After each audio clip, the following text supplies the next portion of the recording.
Davi já não entra mais na história. E aí, alguns historiadores, algumas pessoas que estudam bastante a Bíblia, vão dizer que se passam aproximadamente 2 anos desde a última vez em que Saul ali tinha visto Davi. Então Davi parou de tocar para Saul, entende? Por que que isso é importante a gente entender? Você já vai entender e vai entender lá para o final do vídeo quando estiver concluindo. Então não perca nada, tá bom? Deus vai falar com você. Meus irmãos, pois bem, então aqui nós entendemos uma coisa, nós entendemos que Davi aqui, por um momento, ele sai da história, tá? Saul aqui já tinha sido rejeitado por Deus, Davi já havia sido ungido como o novo rei de Israel, porém ele sai da história por um momento. Aonde está Davi, Yuri? Nós vamos entender mais à frente que Davi estava no pasto e ele estava cuidando das ovelhas. Mesmo sendo ungido rei, ele estava cuidando. Jessé, seu pai, tinha 8 filhos. Desses 8 filhos, 3 eram guerreiros. Era Eliabe, Samar e Abinadab. Esses 3 aqui eram homens de guerra. E eram 3 homens que subiram juntamente ali para o vale de Elá com Saul para tentar guerrear contra os filisteus. Porém, irmãos, uma coisa importante aqui para a gente entender. Em 1 Samuel, capítulo de número 13, do versículo 19 ao 22, nós entendemos que os filisteus, eles estavam asfixiando tanto ali o povo de Israel, mas colocando tanta pressão que em Israel não havia ferreiro, não havia homem ali que pudesse forjar as espadas dos israelitas. Isso daqui é muito interessante e mostra o tamanho do poder de Deus e como Deus protegia aquela nação. O porquê? Aquele povo ali, irmãos, o povo de Israel nessa época aqui, era um povo ali que não tinha acesso a armas de primeira linha. O que eram as armas dele? Enxada, cajado, entende? Eram coisas que eles usavam ali para agricultura, talvez ali um facão, coisas assim. Isso está em 1 Samuel, capítulo 13, versículo 19 ao 22. Para poder fixar na sua cabeça, eu vou estar lendo, só para você entender. Quer ver? Estou com a minha Bíblia aberta aqui, por isso você está ouvindo barulho de folhas. Olha só, capítulo 21, ó, 1 Samuel, capítulo 13, versículo 21. Tinham, porém, limas para quando se embotavam as suas enxadas, ou forquilhas de 3 dentes, ou machados para consertar aguilhadas. Ou seja, isso daqui mostra que o povo de Israel, ele não era preparado para guerrear. Era um povo que ele não tinha armamento bélico. Então, as únicas pessoas que tinham ali o seu armamento bélico era Saul e o seu filho Jonatas. Eles tinham arma e arma de ferro, né, para poder ali demonstrar força, porque eles eram o rei e, no caso, o príncipe de Israel. Meus irmãos, e a Bíblia, ela vai continuar nos dizendo o seguinte: quando o povo de Israel, quando o exército de Israel se reúne ali para tentar enfrentar os filisteus se levantam e indagam uma coisa para o exército de Israel. Em vez de ter uma enfrentaria entre os dois exércitos, os filisteus falam assim: não, vamos facilitar as coisas. Não vamos mais guerrear um contra o outro. Faz o seguinte, eu tenho um guerreiro aqui, e você pega o guerreiro de vocês, e esse guerreiro, se vencer o meu guerreiro, nós seremos os seus servos.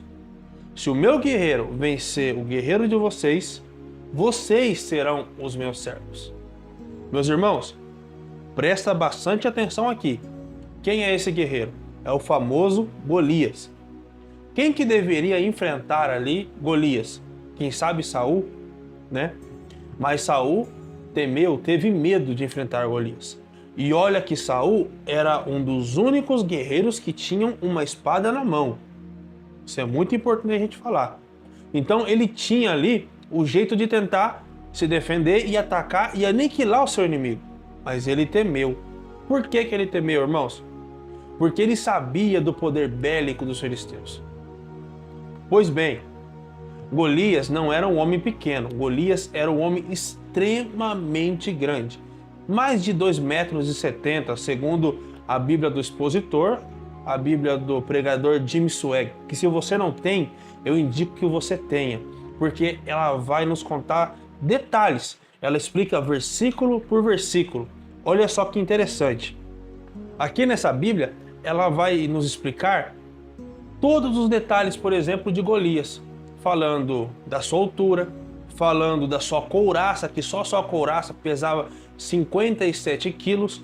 Ou seja, é uma Bíblia muito interessante para você que quer pregar, para você que quer conhecer a palavra de Deus, para você que tem curiosidades, porque ela vai explicando versículos por versículos. Eu não sei se eu vou conseguir mostrar aqui, mas, por exemplo, o versículo de número 3, versículo de número 4, ó, aqui está o versículo e aqui está a letras em vermelho.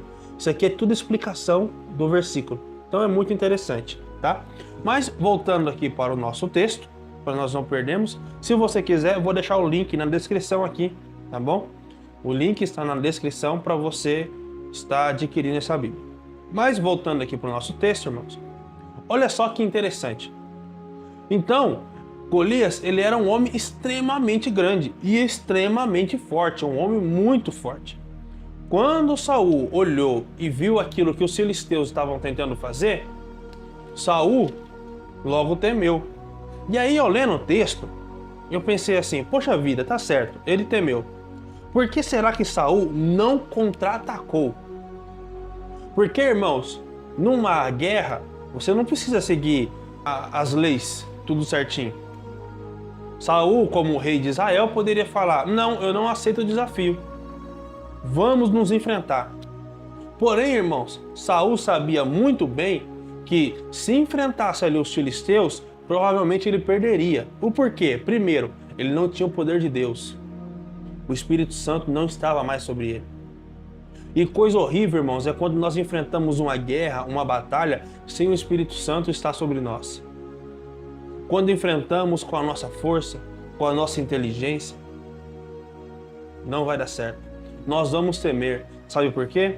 Porque a nossa guerra ela não é nem contra a carne e nem contra sangue, mas é contra potestades, espíritos malignos da maldade. Então precisamos sempre estar focados e tentar ao máximo estar o mais cheio do Espírito Santo possível para enfrentarmos as barreiras e aquilo que o nosso adversário coloca na nossa frente. Então, Saul já não tinha isso. Saul não tinha arma. Como eu disse para vocês, em 1 Samuel capítulo 13, eles lutavam ali com armas rurais, né? Enxada, cabo de enxada, machado, esse tipo de coisa. Então, olha só, Saul estava ali numa situação difícil. O único que poderia fazer alguma coisa era ele ou seu filho. Como mandar seu filho? Um pai, ele ama o seu filho, então ele não ia mandar o filho. Ele mesmo não estava se garantindo ali, por quê? Porque Golias era um homem muito grande. E vou lhe dizer mais, Saul não era fraco não.